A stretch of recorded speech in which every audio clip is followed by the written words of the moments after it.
I'm like a local resident, live here for more than 20 years, and yeah, I'm participate in the protest now every week.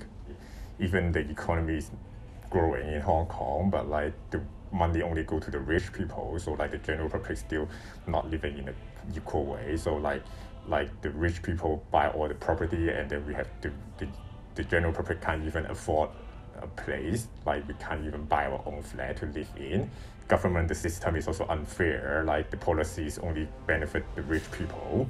At the same time, like we can't choose our own government, but the government have to rule us, and the government use a lot of way to try to avoid, like prevent the democratic people. Yeah, so that's what we are fighting for, to have an equal and a justice society in Hong Kong. This year, the protest, we don't really have a big stage, like a central organization. Everyone can organize a protest.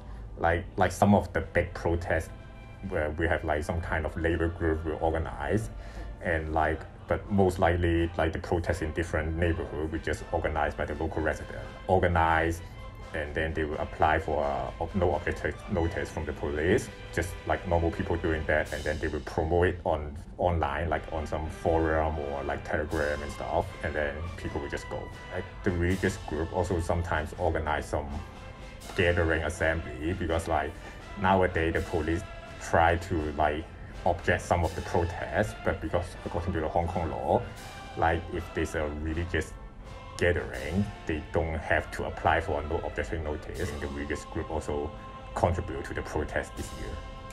I don't think actually we are trying to change the linkage with China, but we are actually trying to keep the original linkage, because like when we hand over, the Chinese government promised that Hong Kong people can have an unchanged life for 50 years.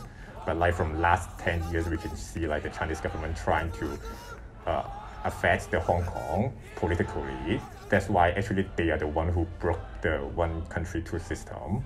So actually what we are fighting for is not we are trying to be independent or what, but we are just trying to fight for like to keep like the capitalist system, the freedom of speech. That's something like they promised to keep it for 50 years before.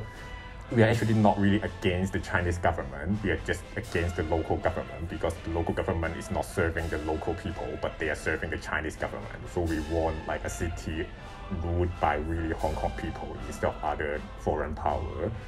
So generally we just, like for me, I can't really represent everyone, but like I think that we still want it to be our own government, like use the protest to against China.